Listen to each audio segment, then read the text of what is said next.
Para muitos, o sul da Europa começa na Eslovênia. Ao atravessar os Alpes, você começa a ver algumas partes da Península Balcânica, com seu território repleto de paisagens montanhosas, e nas cidades da costa no Mediterrâneo, você pode sonhar com terras distantes enquanto vislumbra o mar. Durante muito tempo, a história deste país esteve ligada à família Habsburgo. Durante os séculos, a cidade de Lipica foi a responsável por fornecer os cavalos brancos utilizados na Escola Espanhola de Cavalaria em Viena. A Áustria já lutou batalhas e recrutou soldados para suas guerras aqui. Para modernizar o trecho que ligava a capital imperial à costa do Mediterrâneo, eles construíram uma grande parte da ferrovia que vai para o sul. E também foi aqui onde eles criaram o mais moderno e encantador dos hotéis de sua época na região norte do Mar Adriático. Eles tinham um enorme interesse em alcançar o mar, e esse interesse se perpetuou por séculos. É importante lembrarmos que o lema do movimento nacional esloveno era tudo pela fé, pela pátria e pelo Kaiser.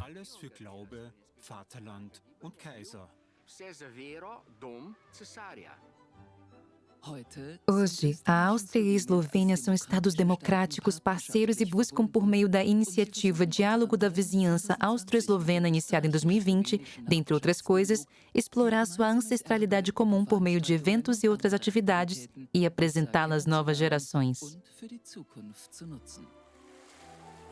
O Sul e o sonho dos Habsburgo.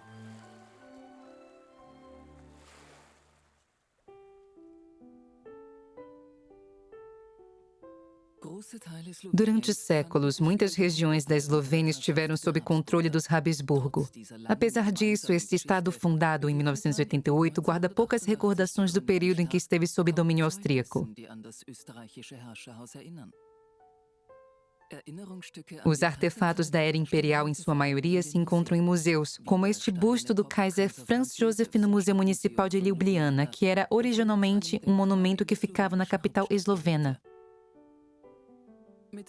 A nostalgia da era imperial existe apenas em alguns lugares na Eslovênia, como nos antigos centros de poder espalhados pelo país. Esse é o caso do Palácio de Stauffenberg.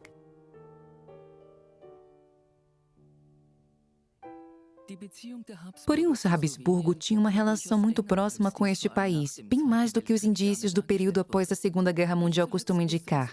A família real da Áustria sabia da importância da sua localização estratégica.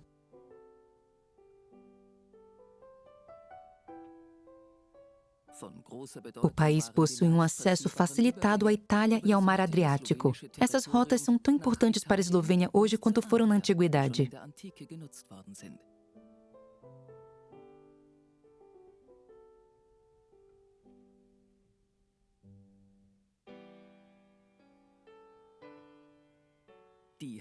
Os Habsburgo foram atraídos mais pela cidade portuária de Trieste, no Adriático, do que pelas cidades de Koper e Pira, que no passado estiveram sob o domínio da República de Veneza e atualmente trazem inúmeros turistas para a costa da Eslovênia.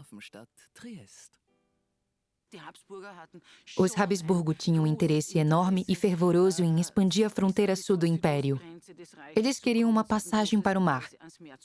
Esse interesse permaneceu vivo durante séculos, mesmo quando os Habsburgo já haviam dominado Trieste. Não se sabe ao certo se os Habsburgo sabiam que Trieste tinha uma localização privilegiada ou as vantagens que esta cidade lhes oferecia. Os Habsburgo só deram conta disso após o enfraquecimento da República de Veneza. Foi somente no fim do século XVI que os Habsburgo voltaram sua atenção para Trieste.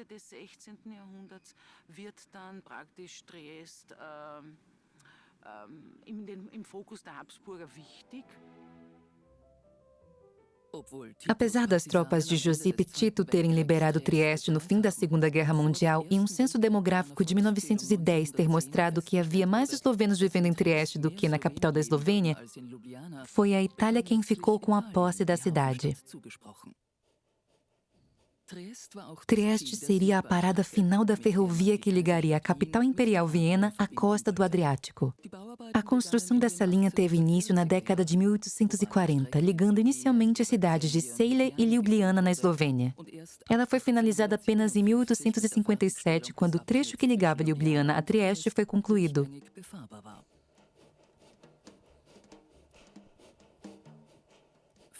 Franz Joseph e Elisabeth inauguraram pessoalmente o último trecho da ferrovia em 11 de maio de 1857. Nessa viagem, o trem fez uma parada em Postojna, onde ficava uma das maiores maravilhas naturais do país, as cavernas de Postojna.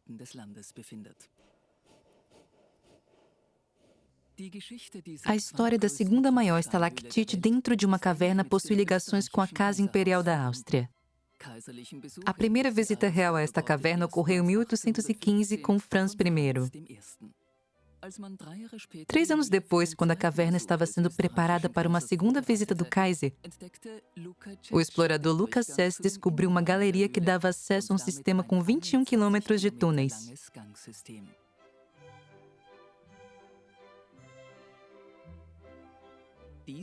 Foi então que esta caverna se tornou uma atração turística. O Kaiser Ferdinand II foi a primeira pessoa a assinar o livro de visitante ilustre em 1819.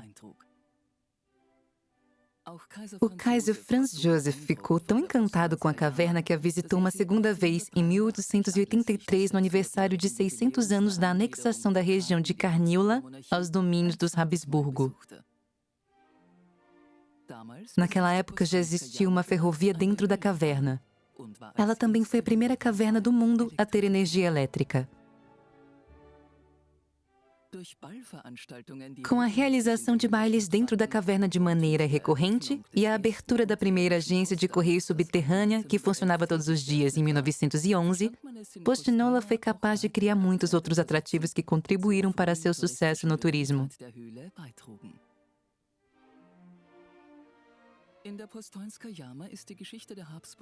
A história dos Habsburgo recebe um destaque maior do que em qualquer outro lugar na Eslovênia. A família real era bastante popular no país. O irmão do Kaiser Franz I, o arquiduque Johann, era o mais adorado. Foi ele quem realizou importantes projetos de modernização na agricultura e na infraestrutura, como na Alemanha ao norte, quanto na Eslovênia ao sul, especialmente na Estíria.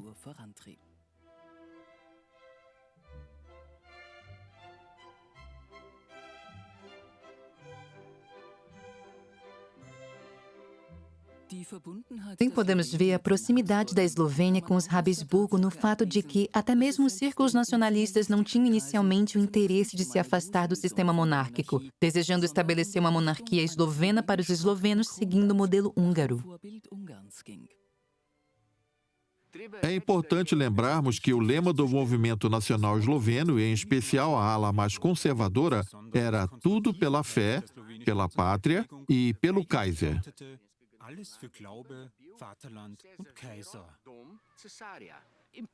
A princípio, devemos lembrar que os eslovenos eram extremamente leais aos Habsburgo pelo fato de serem católicos.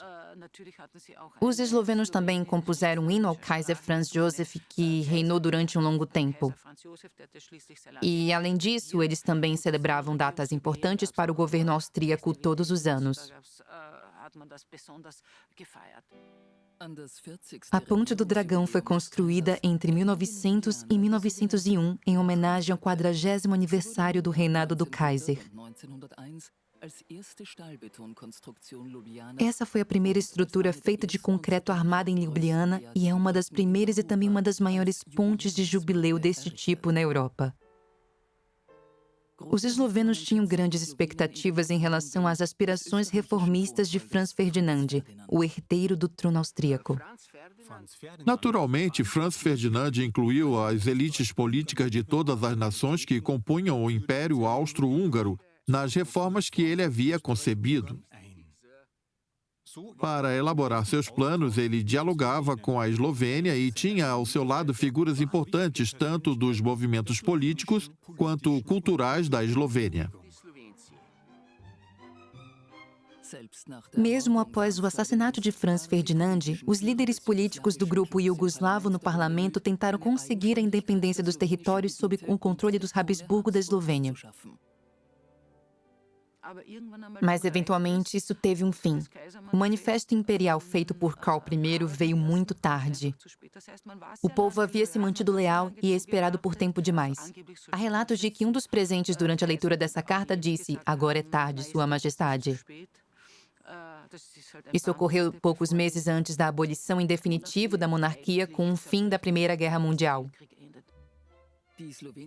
A Eslovênia não adorava apenas o Kaiser Franz Josef. Ela também era afeiçoada por seu irmão, o arquiduque Ferdinand Maximilian, que veio a se tornar Maximilian do México.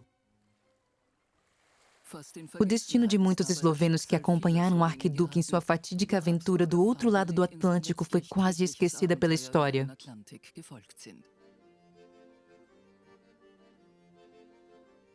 Alguns anos atrás, o ilustrador Zoran Smiljanic e o escritor Mari Kampusavec resgataram e revitalizaram essa história mexicana com uma história em quadrinhos em diversos volumes chamada Os Mexicanos.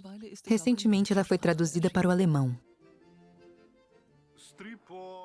Nós fizemos um quadrinho sobre Maximilian e os marinheiros eslovenos, principalmente porque gostamos de filmes de Velho Oeste e o México sempre é importante nessas obras. Ao serem derrotados, os bandidos desses filmes sempre fogem e se refugiam nos chamados territórios livres do México.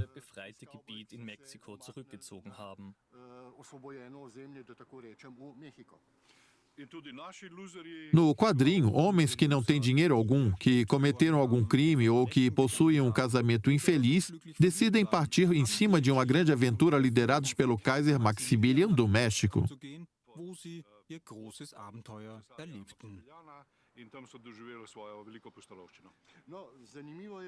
Esse é um acontecimento curioso, pois foi a primeira vez na história da Eslovênia em que inúmeros jovens se uniram voluntariamente a uma unidade militar. Já tivemos jovens servindo sob comando de Napoleão e nas guerras contra os turcos, mas isso não era feito da maneira voluntária, eles eram obrigados a combater. O fato de não termos nenhum monumento em Ljubljana para homenagear essa expedição é algo triste. Nós temos apenas um prédio chamado México, é um prédio residencial que fica no centro da cidade.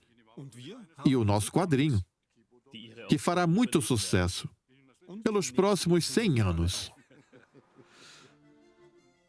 Os voluntários da Segunda Intervenção Francesa no México foram treinados em um quartel que ficava às margens do rio Ljubljanica, rio esse que deu nome à capital da Eslovênia. Após um longo período abandonado e de ter sido dividido em dois pela construção desta rua, o prédio está sendo renovado e se tornou uma central de arte contemporânea na Eslovênia.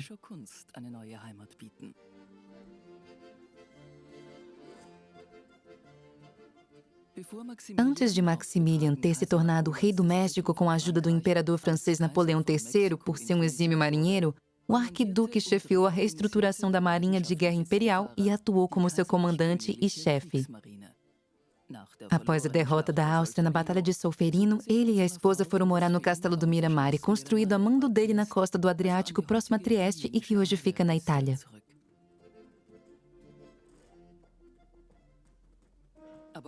A região costeira da Eslovênia costumava atrair muitos visitantes ilustres a partir de 1800.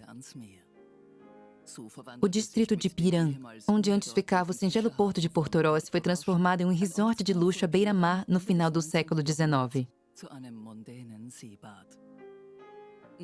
Em 1908, o arquiteto vienense Johann Eustáquio foi contratado para projetar o Hotel Palace, que foi oficialmente inaugurado em 1910 como um dos maiores e mais majestosos hotéis em todo o Adriático, na presença de Franz Ferdinand, o herdeiro do trono.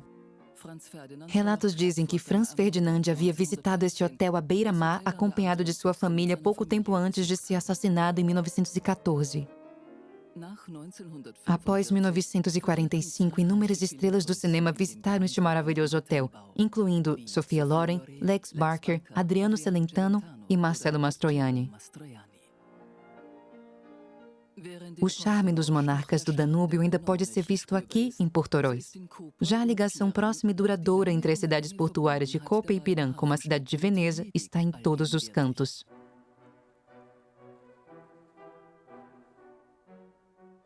O compositor italiano Giuseppe Tartini nasceu aqui em Piran, onde há um monumento em sua homenagem em uma praça que leva seu nome. A praça foi reprojetada pelo arquiteto Boris Potrega em 1992 para comemorar os 300 anos do nascimento do compositor. Esta elipse feita de pedras brancas está aqui para marcar o local por onde o bonde elétrico passava até 1953. Piran e Koper pertenceram a Veneza até 1809. Depois se tornaram parte das províncias ilírias sob Napoleão e, após o Congresso de Viena, foram parar nas mãos dos Habsburgo até o fim da Primeira Guerra Mundial.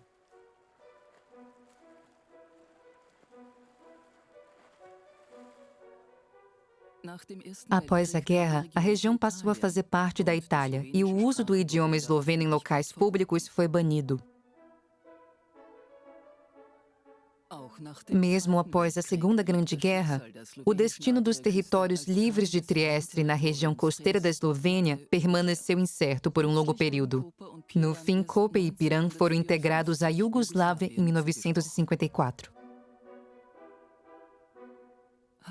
Apesar da costa eslovena sempre ter desempenhado um papel relevante na economia da região, sua importância estratégica era pequena se comparada de Trieste. A travessia dos Alpes eslovenos, por outro lado, era de extrema importância. Essa região ficou muito famosa durante a Primeira Guerra Mundial.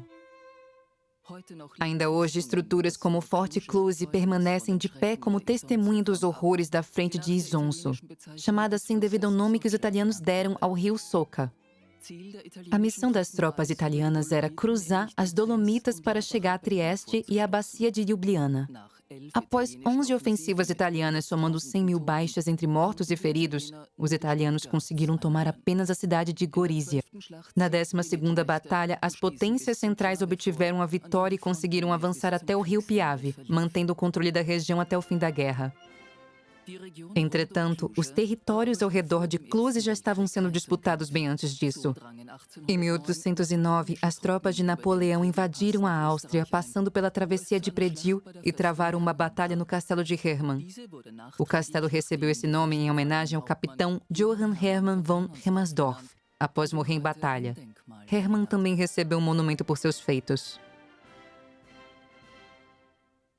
Napoleão buscava 3 coisas com a conquista da costa da Eslovênia. A primeira era proteger a Itália de invasões vindas do Nordeste. E a segunda era estabelecer um caminho por terra para a Turquia, pois Napoleão tinha um plano ambicioso de conquistar o Oriente, algo que para mim era impossível. E, por fim, ele buscava afastar a Áustria do mar. Und drittens galt es, Österreich vom Meer zu trennen. In tretja je bila odtrgati Avstrijo od morja. Durante o período napoleônico, os eslovenos das províncias ilírias se sentiram satisfeitos com a ocupação, mesmo Napoleão não tendo buscado alcançar isso. Napoleão não estava pensando nos eslovenos, croatas, ilírios ou iugoslavos. Sua estratégia militar e seus planos necessitavam apenas da ocupação desse território.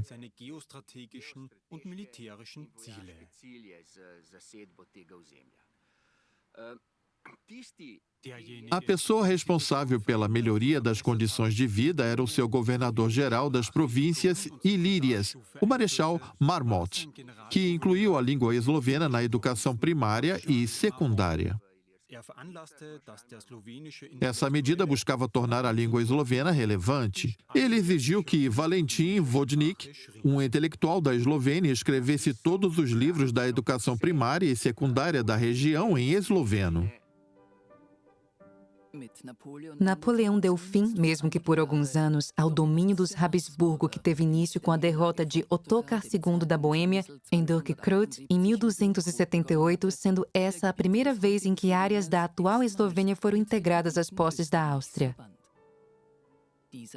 Ottokar controlava regiões não apenas da Áustria e da Estíria, mas também da Carniola e da Caríntia.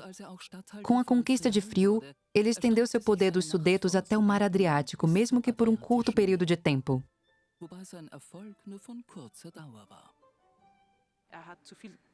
Sua sede de conquista era insaciável e ele acumulou muito poder. Foi por essa razão que ele não se considerou apto para ser eleito como imperador romano germânico em 1973. Rudolf de Habsburgo foi quem eles elegeram para o cargo. Atualmente, nós dizemos que Rudolf era um candidato insignificante e inofensivo para essa posição.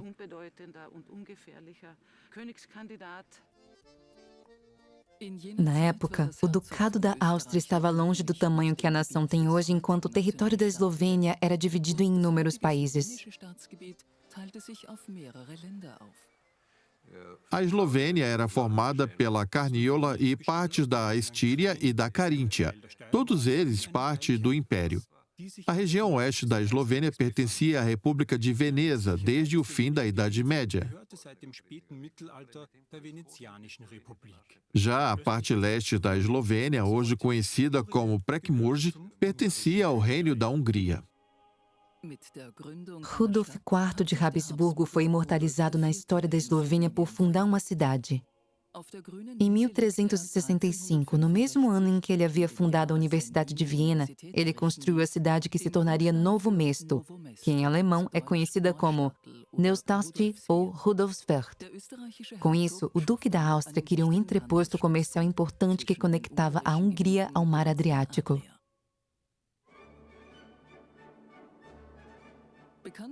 Há na Eslovênia uma outra obra dos Habsburgo bem mais famosa do que o Novo Mesto.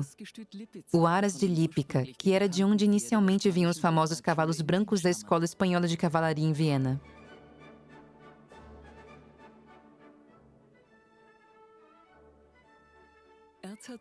Este Aras foi fundado pelo arquiduque Karl em 1580, porém nessa época os cavalos tinham muitas outras cores além do branco. Apesar dos cavalos terem sido evacuados daqui diversas vezes em tempos de guerra, o prédio da administração e os estábulos foram preservados até os dias atuais. Os campos nos quais os cavalos pastam foram se expandindo com o passar dos séculos. Para isso, foi necessário retirar muitas pedras do Planalto Cársico. Mesmo os cavalos de Lipica tendo sido tão importantes para os Habsburgo quanto foram, não foram os Habsburgo que moldaram a Eslovênia, mas sim outras incontáveis famílias nobres que administraram e cultivaram essa terra durante séculos. Uma delas foi a família Auersperg.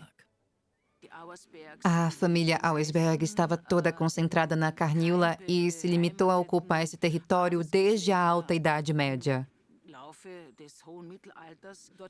Eles foram figuras importantes, pois ocupavam uma região fronteiriça bastante exposta e vulnerável. A Carniola ficava a sudeste do Império Austríaco e desempenhou um papel fundamental na defesa contra as ofensivas otomanas.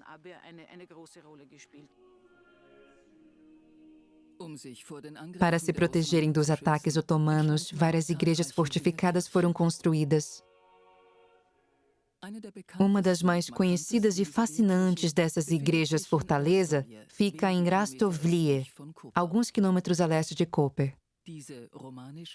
Esta é a Igreja da Santíssima Trindade, localizada em uma cidade rural.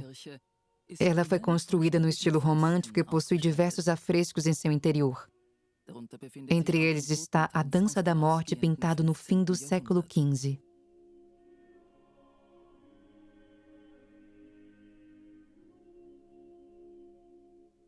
A Basílica de Maria do Manto Protetor, em Putzka, Gora, próxima a Pitui, é uma igreja que possui uma localização privilegiada e foi convertida em uma fortaleza na época da invasão otomana.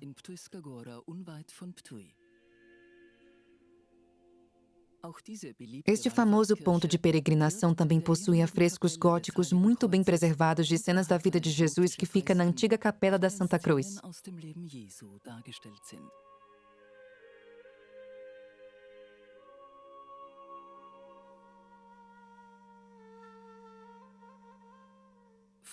O castelo de Pitui, que pode ser visto da igreja de Pituiska agora, é um local onde você encontrará não apenas armaduras medievais e a linda decoração utilizada pela família Rimbesten, mas também um salão de banquetes repletos de pinturas de guerreiros otomanos e retratações da cultura oriental do século XVII.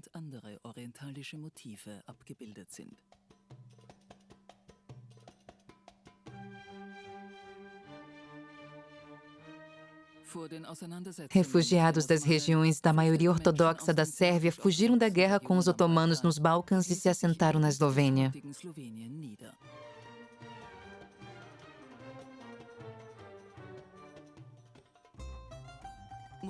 Os muçulmanos passaram a habitar a atual Eslovênia somente no século XX com a formação da Iugoslávia. Hoje, cerca de 4% da população segue o islamismo. Recentemente, eles construíram uma mesquita esplendorosa em Ljubljana. Aprovada de maneira unânime pelo Legislativo Municipal, sua construção foi vista pelos políticos como uma demonstração de respeito à diversidade cultural da Eslovênia moderna.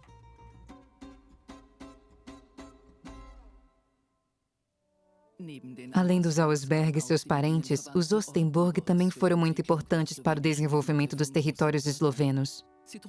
Eles tiveram uma participação importante na ocupação da região florestal de Krst, no sul do país.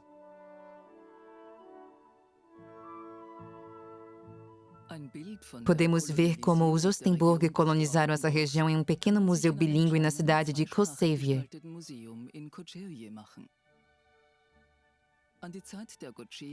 São poucas as construções feitas pelos Koščeje, os colonos originais desta região, que ainda estão de pé hoje. Uma delas é a Igreja de Corpus Christi nos arredores da cidade, renovada alguns anos atrás por descendentes desses pioneiros. Em meio a essas graciosas colinas, você encontrará algumas propriedades rurais pertencentes aos últimos descendentes dos Gautier, que podem ser localizados em placas em diversos idiomas.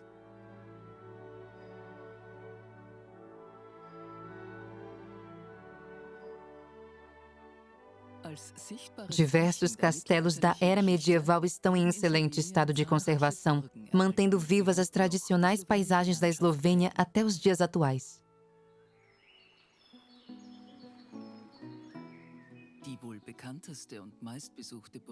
O Castelo da Caverna de Predema é provavelmente o castelo mais famoso e visitado da Eslovênia devido à sua localização única.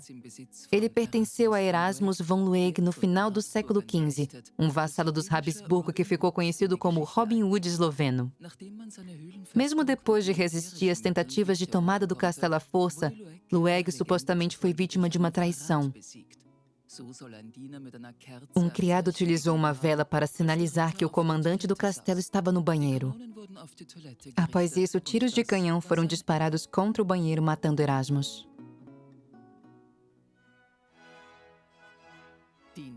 Apesar de terem sido usados originalmente para proteção, com o passar do tempo, os castelos se tornaram símbolos de poder das casas nobres da Eslovênia. No século XIX, o castelo de Pituj se tornou um dos centros administrativos da família Reberstein no país. Antes de pertencer aos Reberstein, o castelo era de propriedade da família Ten da Estíria. Eles foram extremamente importantes para o desenvolvimento desta região. No século XVIII, os Astem construíram o castelo de Stuttenberg, próximo a Pituj. Atualmente, o castelo serve como museu. Seu salão de banquetes e seus quartos decorados ao estilo barroco nos levam de volta para a época da família Aten. Assim como aconteceu à família imperial da Áustria, grande parte dos vestígios deixados pelas famílias nobres eslovenas desapareceram. Essas famílias foram rotuladas como germânicas, mesmo algumas delas tendo vivido na Eslovênia há séculos.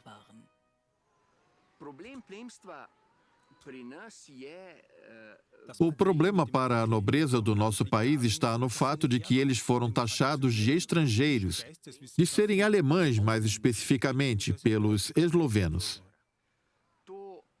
Isso não é totalmente falso, mas não chega a ser totalmente verídico, pois parte da nobreza era composta de altos oficiais do governo, mercadores ricos e intelectuais que recebiam títulos de nobreza do Kaiser, de acordo com antigas leis austríacas.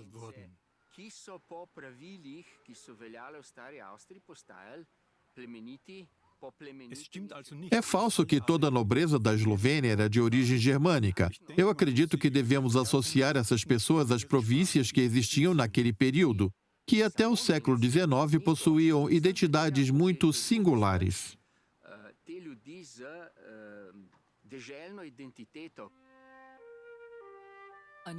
A família Celi ocupava um lugar de destaque entre as casas nobres da Eslovênia. Celje, uma cidade importante que fica no interior do país, foi nomeada em homenagem a eles. Além disso, as 3 estrelas na bandeira da Eslovênia são as mesmas 3 que estão no estandarte dessa família.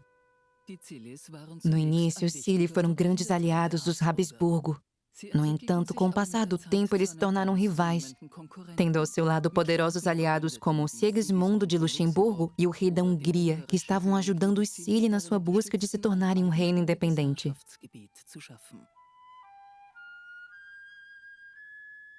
Os condados de Celje e Ortenburg se tornaram principados independentes e isso levou a uma ruptura com os Habsburgo.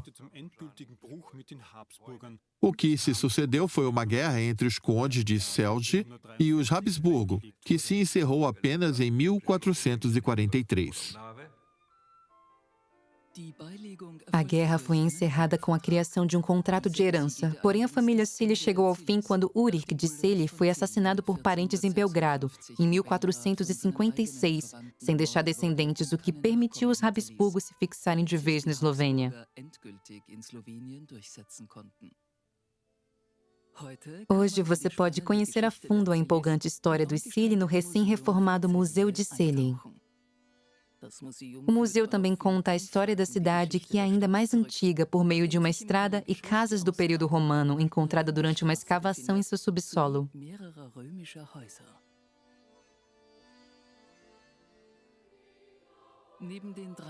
Além das 3 estrelas do Celi, o Monte Triglav, a montanha mais alta da Eslovênia, também está presente na bandeira do país.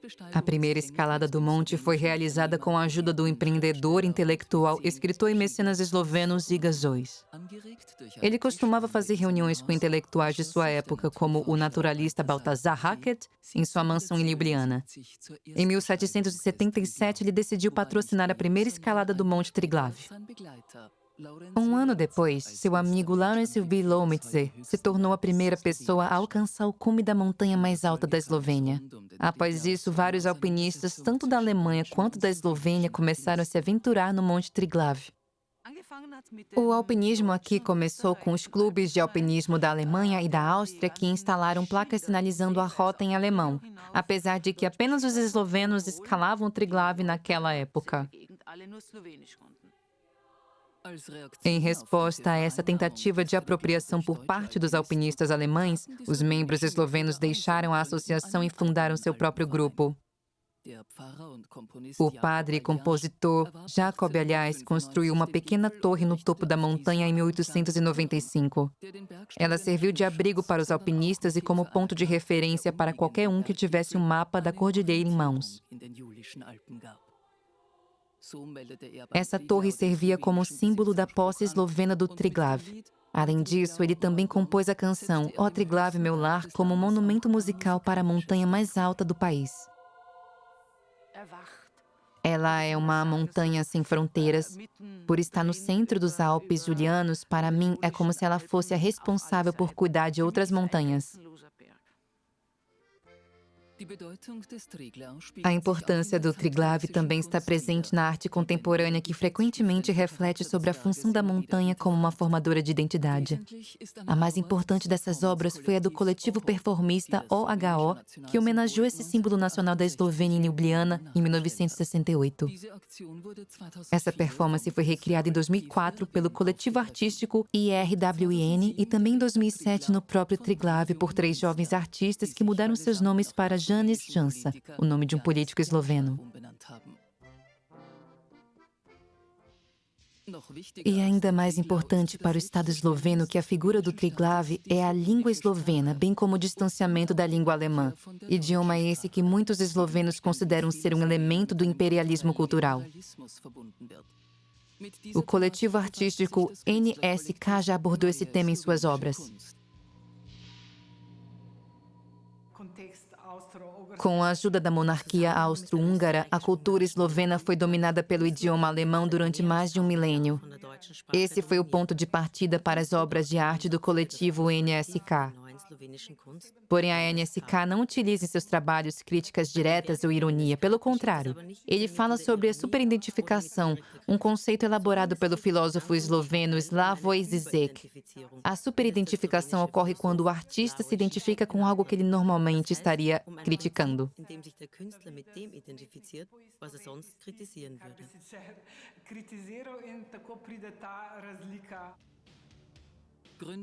Um dos fundadores do coletivo NSK foi a banda Laibach, fundada em 1980.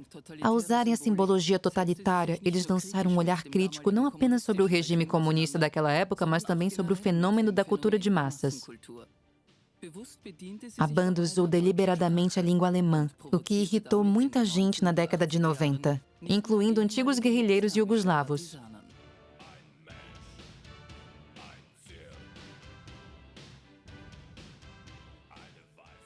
A predominância do idioma esloveno nos faz esquecer que durante séculos este foi um país multilinguístico. Junto com a população que falava a língua eslovena, os falantes de alemão correspondiam a uma pequena parcela da população, especialmente na Carniola e no sul da Estíria. Na costa, além da população de língua eslovena, também havia antigas comunidades autóctones que descendiam de falantes de línguas românicas derivadas do italiano e do latim. Era uma região visivelmente multilinguística. Os fatores que influenciaram a música eslovena que podem ser vistos na arte do acordeonista e compositor Bracto Bibic são igualmente diversos. De um lado, existe a música que veio da fronteira da Eslovênia com a Itália, atravessando o rio Soca. E do outro lado, do lado oposto, temos a música da região de Prekmurj, que tem raízes húngaras, bem como a música vinda da Istria e, mais ao sul, que se mistura com a música tradicional dinárica.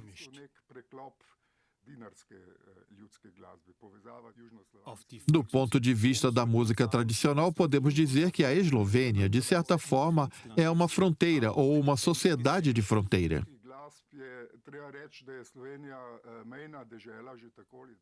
É por isso que temos a mistura de diferentes estilos musicais derivados de regiões próximas.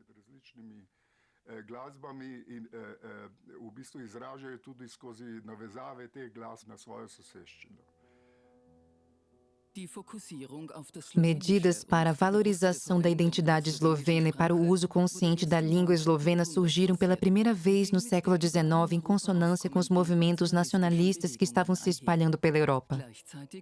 Mas naquela época, a Eslovênia ainda tinha traços estreitos com a Áustria, que estavam bem evidentes na relação econômica entre os dois países. Muitas empresas eslovenas foram fundadas por investidores austríacos ou com a ajuda deles. Muitos resorts famosos da Eslovênia devem sua existência e a prosperidade que tiveram à história conjunta dessas duas nações. O grande hotel de Rogaška Slatina ainda exala o charme da era imperial. O magnífico salão para bailes do hotel possuía um mural com um afresco do imperador. No salão de concertos, tão exuberante quanto o que acabamos de ver, há bustos de inúmeros compositores famosos, incluindo Franz Liszt. Liszt tocava concertos no piano para os hóspedes à noite. Ainda hoje são realizados concertos no salão e no estacionamento do hotel. A influência da monarquia ainda pode ser vista em várias cidades pelo país, especialmente na capital Ljubljana. Mas isso se deve à visão do arquiteto Josef Plečnik, que foi responsável pela renovação arquitetônica da cidade, depois que ela foi atingida por um forte terremoto em 1895. A casa de Plečnik é hoje um museu que merece ser visitado. O historiador da arte eslovena e premiado autor Robert Simonizek fez um estudo profundo sobre sua vida e obra quando esteve trabalhando em sua monografia sobre a secessão eslovena no ponto de vista da história da arte. Plečnik é extremamente importante tanto para os eslovenos como para o mundo como um símbolo da arquitetura eslovena moderna. Ele era uma personalidade notória desde a época em que estudou com Otto Wagner em Viena, não somente como arquiteto, mas também como um pensador e por ser uma figura de introversão excepcional que estava sempre pensando no passado e no futuro.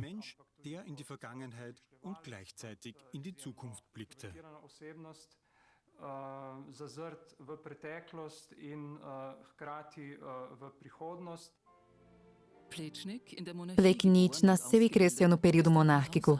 Ele foi um intelectual brilhante, porém atípico, da primeira metade do século XX. Por um lado, tivemos alguns artistas eslovenos, como o internacionalmente conhecido Plečnik, que nasceram sob domínio do Império Austro-Húngaro e que tinham uma mentalidade extremamente nacionalista. Por outro lado, tivemos artistas eslovenos daquela época como Richard Jakovič, Maciej Sternen, Matija Rama e Van Gogh, bem como nomes como Maximilian Gaspari e Sacha Santel, que eram adeptos da sucessão de Viena, porém estavam cientes da importância do povo esloveno e da identidade eslovena.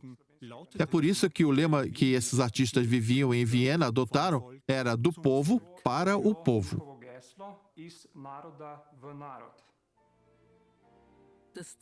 O centro artístico e cultural mais proeminente do início do século XX era a rústica Ljubljana, que naquela época não tinha universidade ou museus.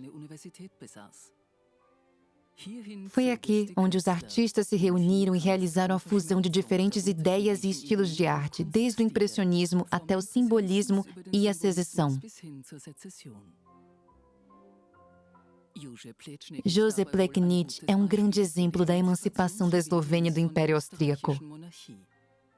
Ele adotou tendências culturais da capital imperial e levou-as além, criando um estilo próprio e único.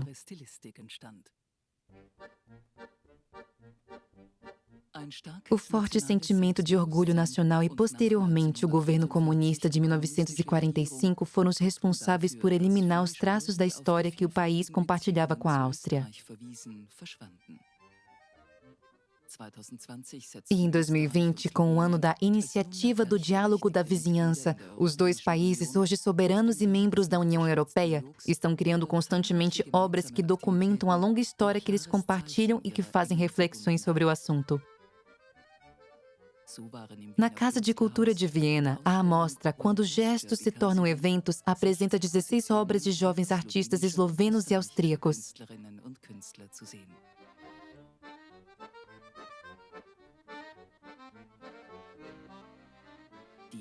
A presidente do comitê da casa, Tanja Pružnik, adorou a iniciativa dos dois países e o fato de que a região da Carintia, na Eslovênia, está realizando iniciativas no exterior. Es ist ja für mich keine außergewöhnliche Art und Weise, so zu arbeiten, sondern es ist eigentlich nur eine Festigung von. Para mim, esta forma de trabalhar não é incomum. É apenas a consolidação da minha identidade, pois eu vivo e me comunico em 3 idiomas: alemão, esloveno e arte. Esta é, sem dúvidas, uma chance de apresentar essas 3 línguas neste local em Viena, que é um caldeirão que mistura várias culturas e histórias. Apesar da arte contemporânea na Eslovênia não ter seu foco na Áustria ou no idioma alemão, para muitos artistas da Carintia, a Eslovênia e a língua eslovena são tópicos de destaque. Isso inclui Tanja Pružnik, que busca na Eslovênia inspiração para sua arte.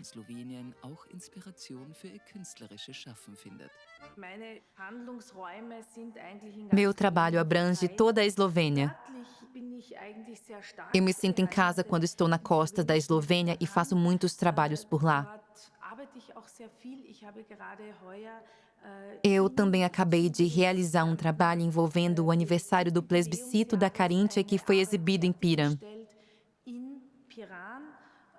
Eu também já tenho outro grande projeto para os próximos 2 anos, que irá além da Eslovênia e atravessará o mar até chegar à Croácia.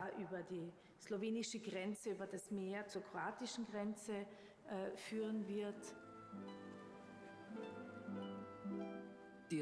A presença dos Habsburgo na Eslovênia pode ser vista não apenas na sua magnífica arquitetura do período imperial, mas também na relação mantida hoje pelos austríacos com seus vizinhos do sul. Lugares como este, com sua cultura rica e diversa, mesmo longe da costa, estão ficando cada vez mais famosos e prestigiados. Apesar das fronteiras que os separam desde 1918, a história que esses dois países compartilham pode ser vista em todos os cantos.